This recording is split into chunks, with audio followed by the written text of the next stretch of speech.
Au bord de l'eau. Page 384. Chapitre 15. Partie 96.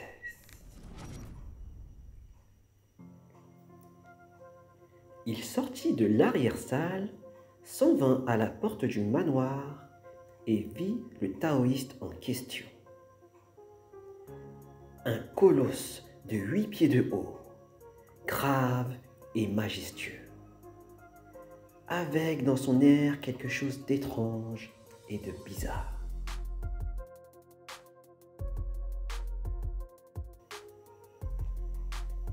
Il se trouvait sous le sophorat vert devant le manoir, fort occupé à taper sur les jambes en grommelant.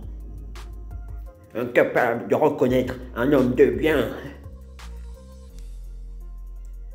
Devant ce spectacle, Gao Gai s'écria. Maître, calmez votre colère. Si vous êtes venu trouver le Garant Gao, c'est sans doute pour qu'il vous donne quelques aumônes ou offrandes. Or, il vous a déjà donné du riz. Pourquoi donc être dans une telle fureur? L'homme partit d'un gros rire et répondit.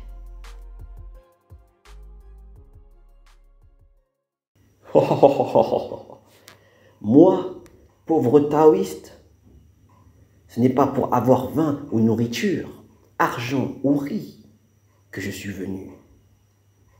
D'ailleurs, je ne ferai pas davantage qu'à de 100 000 ligatures. Je viens exprès trouver le Garant Gao parce que j'ai certaines choses à lui dire.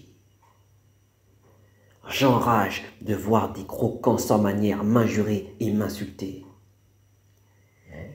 C'est ce qui m'a fait perdre patience. Est-ce que vous connaissez le Garant Gao? Demanda Gao Gai. Je ne le connais que de réputation, sans l'avoir jamais rencontré lui-même. C'est le petit enfant qui est devant vous.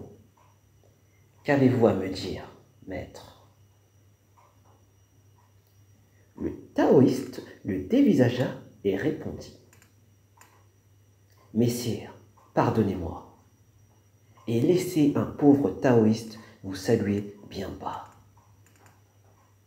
Maître, interrompit Gao Gai, moins de cérémonie. Vous serait-il agréable d'entrer prendre le thé? Très obligé. Tous deux entrèrent au manoir et Wu Yong, voyant le taoïste arriver, s'éclipsa avec les trois frères Wan et Liu Teng. Quand Gao Gai eut offert le thé au taoïste dans l'arrière-salle, le visiteur demanda. Comme il n'est guère possible de parler ici, ne pourrions-nous pas aller nous asseoir ailleurs? À ces mots, Gao Gai l'invita à passer dans un minuscule cabinet intérieur, où ils s'assirent selon les règles de courtoisie. Gao Gai dit alors. Pousserais-je l'indiscrétion jusqu'à vous demander, maître, quel est votre nom et où se trouve votre pays natal?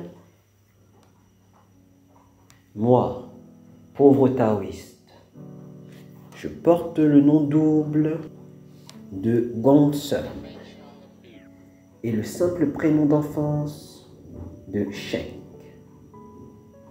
Mon nom de religion est le maître de la pureté unique. Je suis originaire de Jizou. Note. Fuzing. Nom double.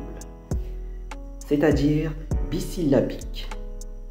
Alors que les patronymes sont généralement monosyllabiques. Jizou. Préfecture qui à l'époque était dans la province du Hebei et commandée à 3 sous-préfectures. c'est l'actuel Jixian ou eBay. Fin de note.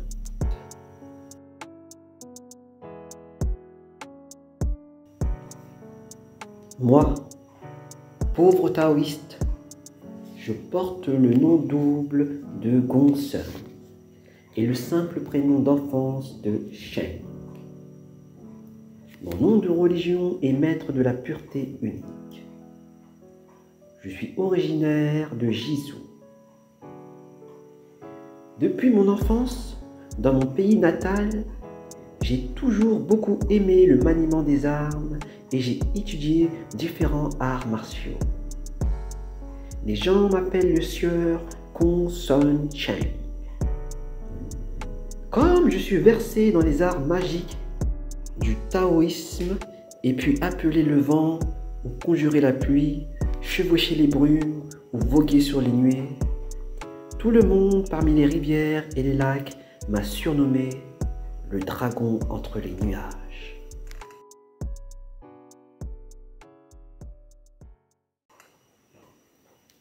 Note. Ruyan Long. Littéralement, dragon qui pénètre les nuées. Fin de note.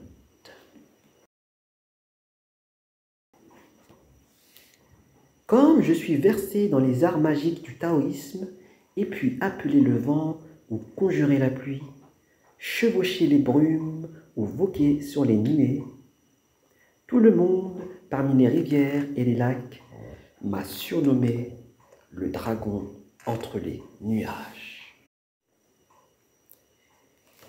Il y a longtemps que le pauvre taoïste que je suis connaît le nom et le renom du Garankao, du village du torrent de l'Est, de la sous-préfecture de Yangshen. Mais je n'avais jamais encore eu la chance de faire votre connaissance. Or, présentement, il y a un trésor de 100 000 ligatures de bijoux et joyaux variés que je viens tout exprès vous offrir en guise de cadeau d'introduction. Mais j'ignore encore si le preux que vous êtes daignerait ou non l'accepter. Cao Gai éclata de rire et rétorqua. Maître, ce dont vous me parlez, ne serait-ce pas le convoi d'anniversaire qui se trouve dans le nord? Messire, comment le savez-vous? Demanda le taoïste ébahi.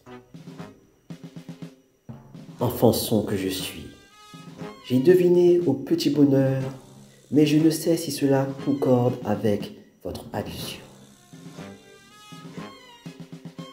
Tout ce trésor, dit Gongsun Chen, il ne faut pas le laisser passer. Vous connaissez le dicton antique. Ne prenez pas quand il faut prendre, quand c'est passé, ne regrettez.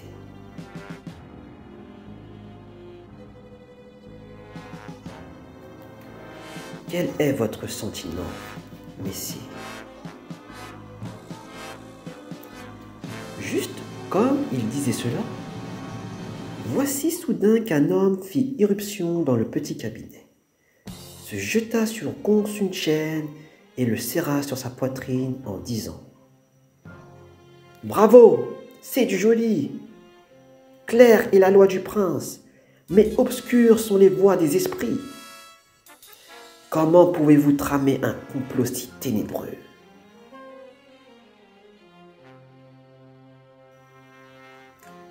Voilà un bon moment que je vous écoute, et j'ai tout entendu. » Gongsun Chen fut saisi d'une telle frayeur que son visage devint terreux.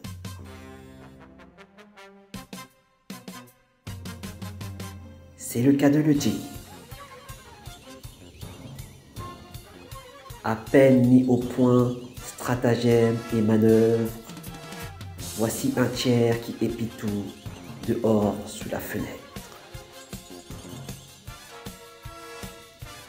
À peine la tactique est-elle mise en œuvre qu'un malheur imminent oblige à tout remettre.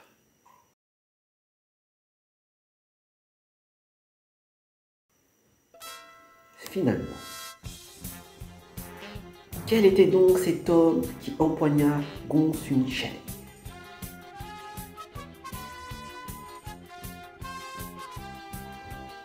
Lisez donc, c'est bien commode, le prochain épisode.